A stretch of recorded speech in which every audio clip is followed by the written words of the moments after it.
speaking of cancer, the new king of comedy, and I'm sure you're a huge fan of him, Bam Margera. Yeah.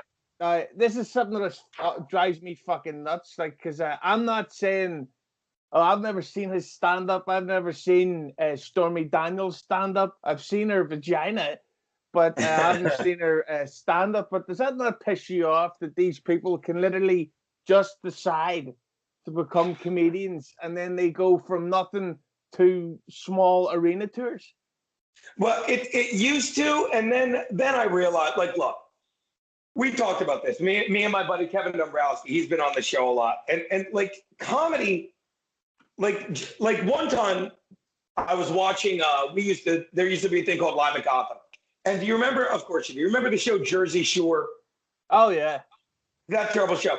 And one of the guys was hosting it, and he's like, "I'm doing comedy now," and that offended me as a comedian because no one decides to do comedy. Comedy is a slow process of claiming your soul and sucking you in. That's what comedy legitimately is. Like, you don't have a choice in the matter. It just brings you into it.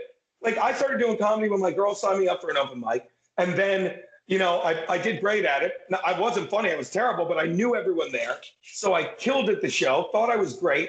Then I went up a week or 2 weeks later in front of people I didn't know, all cocky and confident, and I ate my ass like I deserved to. And that was the moment when I realized, like, oh, fuck. Like, one, this is hard work. Two, in hindsight, I look back, and if it was as easy as I fucking thought it was, you know what I mean? I would have probably stopped doing it because I would have thought anyone could do it.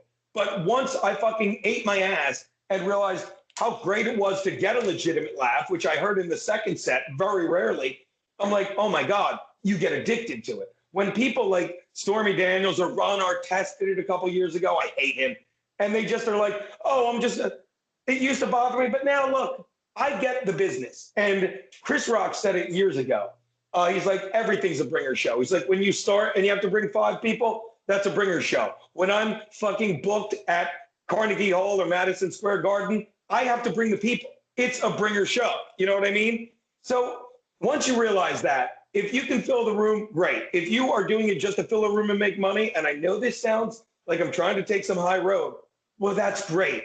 But if you're doing it for like just the fucking joy, the thrill, the fucking art of making people laugh, of imposing your will on them and doing the greatest thing in the world you can do, make someone laugh, like you could put a gun to someone's head and make them have sex with you, but we'll talk about my weekend later. You could fucking put a gun in someone's throat and take their money, but you cannot make someone genuinely laugh unless you really fucking have that desire and that will. And Stormy Daniels, whatever, Bam Margera, whatever, you see them. They're just fucking sideshow freaks that are doing it for money, and fuck them. But if anyone ever thought that was real comedy, then they're not my crowd. I say this in my act now, but it's true. Like, I'll do a joke about the Holocaust, which couldn't happen again, not with these gas prices. I'll do a joke about that.